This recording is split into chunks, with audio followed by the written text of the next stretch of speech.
Please welcome Chris Rini, survivor of U.S. Airways Flight 1549. Chris, how are you? Good. Chris, you fly a lot? Yeah, I fly pretty often, probably 30, 40 times a year. And you do this because of your hobby? Yeah, I drag race, and a lot of the races are relatively far away, so it's more convenient to fly in and fly out. Now, how did you end up on Flight 1549? It was actually my first time using a different internet airline ticket service, and I had made the flight reservations the day before.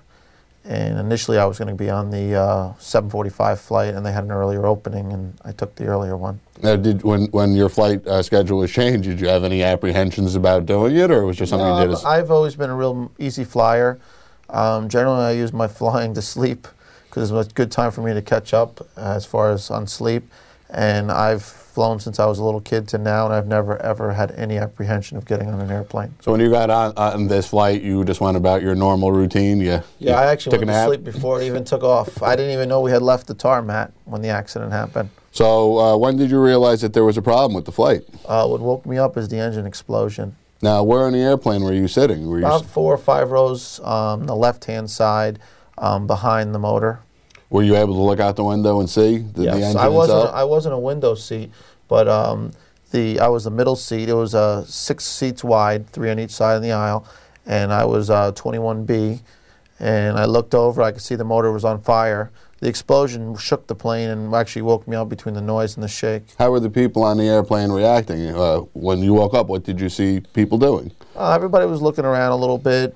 A couple people were a little bit uneasy, and the flight attendants calmed them down.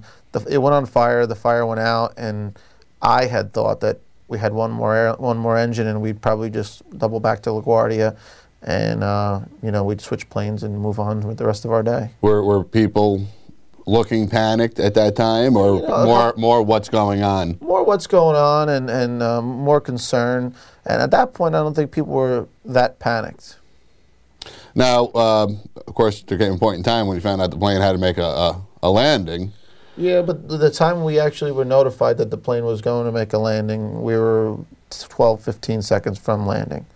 Oh, so this wasn't something that the pilot announced, we have an engine problems, we're going to try to land? The pilot didn't announce anything until we were just about to hit the water. Now, between the time you woke up and to the time the captain made the announcement, well, what did the captain say? The captain actually had said nothing.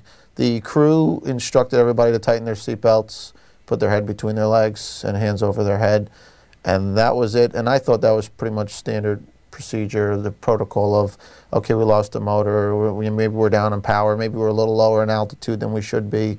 But what was going through my mind is, oh, I'm going to be late I have a dinner appointment tonight in North Carolina, and at that point I said, oh, we're just going to switch planes. It's probably going to delay it a couple hours. I don't think anybody had the thoughts of we're going to land in the water at that point.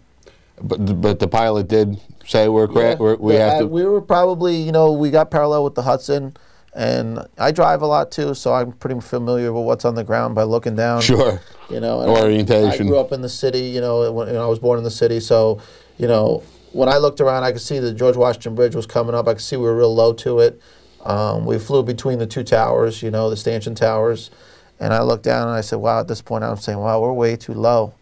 I mean, I'm on the left-hand side, which is facing Manhattan, and I'm looking up at buildings, and I'm saying, wow, we're really low.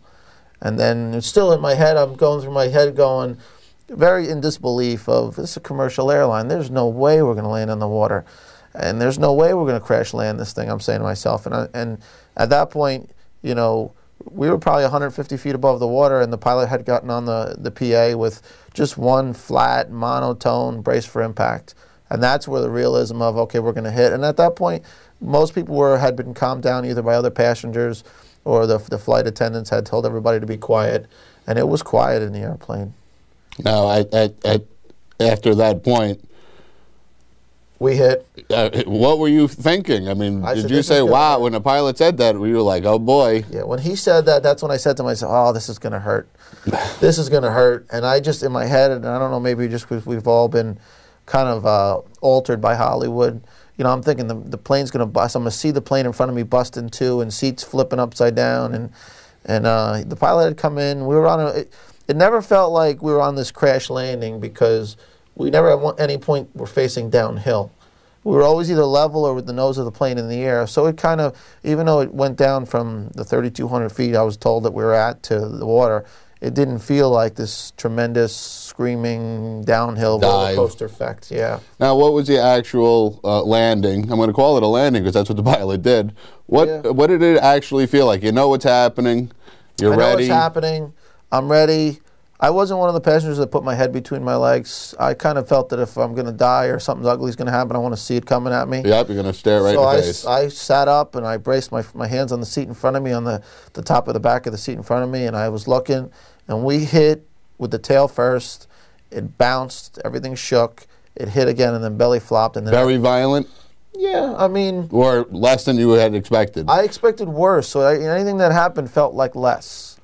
And that's the only thing I had expected. I wasn't ready for the next part of the quote-unquote water landing. Well, the plane came to a stop eventually. The plane came to a stop rapidly, and it actually turned sideways. And I said, "Oh boy, we're turning sideways." I guess because one of probably the motor on my side had dug in, or whatever the case was. They had a video on it this morning of it skipping across the water. Yeah. The engine that was missing. Oh, they did. Yes. So you know the plane turned sideways, and I said, "Oh boy, we're going to roll over." I'm thinking, and we didn't. And then it came to a stop, and we were bobbing, and it was still quiet. And at that point, I looked around, and everybody's looking around, and you're trying to just check, you know, I'm here, I'm alive. You look down at your hands, your feet, and all your extremities and go, they're all still attached. I'm all in one piece. Yeah, and I think that was everybody's pretty much, at that point, I think that was like the theme of the plane at that point. And then as soon as everybody realized, okay, we're alive, I unclipped my belt buckle, I stood up, and then the water was coming in at that point. My feet were wet. So the water came into the plane almost immediately? Oh, yeah, unbelievably immediately. I couldn't believe how fast the water was in there. Now, was there any broken doors or just coming up through the floor? Through the floor. Uh-huh. And, you know, at that point, that's when, you know, some panic set in. Even myself personally, I said, oh, my God, I lived through the landing or crash. I call it a crash, they call it a landing. But... I said, I'm going to drown inside this plane. Did you think other people were thinking that also? Everybody thought that. And I ran into, well, not ran into, but I was in the raft with multiple people who didn't know how to swim. And I come from upstate New York, so I kind of take it for granted that everybody knows how to swim. Knows how to swim, sure. And there were people clawing onto the airplane. So after the landing and that initial shock was over, how were the people on the airplane themselves reacting? Did people start to panic? People were panicking. You know, what was the flight crew doing? Were they trying to calm people down, or? You know, the initial thing was everybody wanted to get out, and that's when a little bit of pushing and shoving. People were climbing over the seats. I was towards the back of the plane, so my first instinct was, there's exits in the back. I tried to get to the back of the plane, and there was just a pile-up of people trying to get to the back of the plane. People, a couple rows in front of me and everybody behind me. And at that point, you know, the back of the plane, the doors wouldn't open, the emergency exits. Well, they were underwater, weren't they? They were underwater, and there was too much pressure against them to get them open. And that's when everybody in the back started screaming, the doors won't open. And then the crowd turned the other direction, and everybody was pushing towards the front. It's probably a good thing they couldn't get the door open. Yeah, I guess at this point, hindsight is, if they opened, it would have filled the water even faster. So it was a good thing they didn't open. And at that point, everybody was trying to get out the nearest exit, whether it was the wing or the front. I initially went out on the left wing, and since we were kind of doing the whole hokey pokey in the back of the plane, we were one of the later ones out. So the wing probably had 30 people on it already. There was no room on the wing? There wasn't very much room, and the wings are round, and people are sliding off the wings and falling into the water. So people actually ended up in the water? Oh, yeah. There was people sliding off the wings because, one, the wings are tapered. The wing was already about 10 inches underwater, so now you're standing on something that's not completely above the water line. And I'm thinking to myself, and in my head, I'm thinking a plane weighs, whatever, 100 tons or whatever it is, and it's going to sink quick. I didn't know they would have buoyancy and float around for a while. So I was standing on the wing. There was maybe 2 people behind me. Most of the people were in front of me. And I looked up towards the front of the plane, and I saw that they were in floating life rafts.